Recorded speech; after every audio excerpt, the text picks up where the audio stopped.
About 1 year ago, billionaire Elon Musk happily marched through the front doors of the company then known as Twitter, carrying a kitchen sink. His takeover of the social media platform came with the promise of fundamental changes and its transformation to X, but it's also led to a vicious internal battle for control that has been splashed across headlines. Author Ben Mezrich joins us now to discuss the turbulent acquisition in his book, Breaking Twitter, Elon Musk and the Most Controversial Corporate Takeover in History. Welcome to the show, Ben. How are you? I'm great. Thank you so much for having me. So you had these massive firings, a bunch of advertisers who left. You don't have as many daily users on X anymore. How did we get here? Yeah, I mean, it's been a crazy spiral. The thesis of my book is that Elon didn't just break Twitter, Twitter broke Elon Musk. He came in with noble intentions. You know, from his point of view, he was trying to save the world from what he called a woke mind virus. He felt like Twitter was being over-moderated, and he wanted to create a place for free speech. Walked through the doors with that kitchen sink and very quickly discovered that free speech is more complicated than building rocket ships. Things spiraled out of control. And very quickly, for the first time in his career, he faced dislike, disdain. The whole world started to rally against him because he was doing crazy things at Twitter.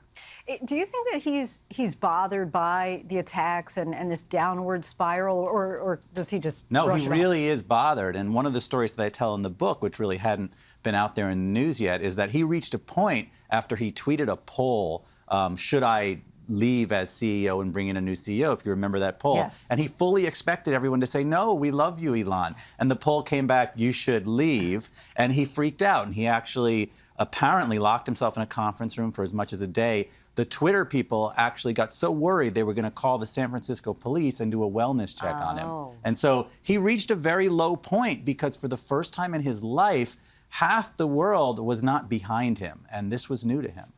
You had unique access to Twitter employees, some Yes. of Musk's confidants. What most surprised you that you learned? You know, the thing that most surprised me were some of the events that happened along the way that I didn't know about. For instance, he got so paranoid at a point that not only did he have bodyguards with him all the time, but he made it a rule that no more than 2 Twitter employees were allowed to gather at a time because he was afraid of a mutiny. He sees the whole world as some sort of video game. Like, he believes that he's in a simulation and that not only is he the main player, but we're all non-player characters. And I think that guides him as he walks through life. He doesn't take others seriously because they're not real to him.